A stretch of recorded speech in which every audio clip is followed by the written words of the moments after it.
المهم، بالنسبه لموضوع اخر اللي هو تاع الدعاره. اللي تحب تزني على روحها، واللي تحب دير اللي ربي سهل. انا بالنسبه لي ما عنده ما دخلني، لكن نحكي لكم اكسيون صرات قدامي. اللي هو خطره زرت واحد صاحبي في واحد لوتيل يخدم جزائري هو. مشيت ليه لا ريسبسيون نشوفوا كذا منا مورا يقول لي شوف هذه جزائريه مورا مع واحد عربي. شوفوا واش قال لها. هما داخلين في لا ريسبسيون في لاسانسور. قال لها الجمله هذه انا وصاحبي النار شعلت فينا. قال لها دخلي يا بنت المليون شهيد. تحبي ديري ربي سهله حياتك الخاصه، ولكن ما تقوليش جزائريه، ما تقوليش رحم الله والديك، ما تقوليش جزائريه وديري اللي تبغي.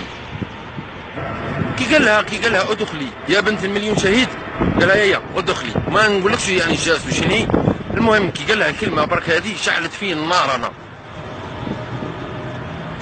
حتى لو كنت رخيص ماكش راجل كذا كي يقول لك الجمله هذه، اي ولدي ما تقدرش. الله غلاو اسمه نظن واحد يسمع الجمله هذه توالو يا ولدي النار تاكلو. واش راح تجاوبوا؟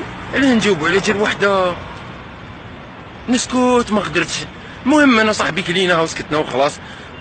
باغيه ديري بينك وبين ربك شي ما تقوليش جزائري. هذا ما كان على الاقل هذه تشرف فيك تقولي بلي اني جزائري وندير في الحوايج. من وين انت؟ انا من الجزائر. واش راكي ديري دكتوره؟ وختام القول، هذو الناس اللي تنصب على الناس يطلبوا هذو، سواء هذو الرجال هذو اللي نشوفهم يسرقوا، ولا حتى البنات اللي يهدون في الدعاره في زني ولا.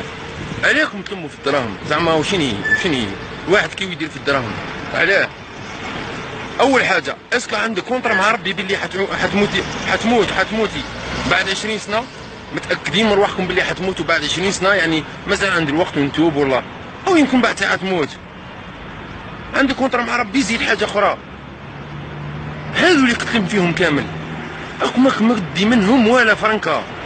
كون جيت راح تروح يحطوك في قبر هكذا كيس تاع ذهب والله قال ياك تروح الكتان يغطيوك به ماكش انت اللي شاريه نوك تاع داركم، ويمكن عليك في عائلك حتى يلقاوك مرمي ماك مدي منها والو.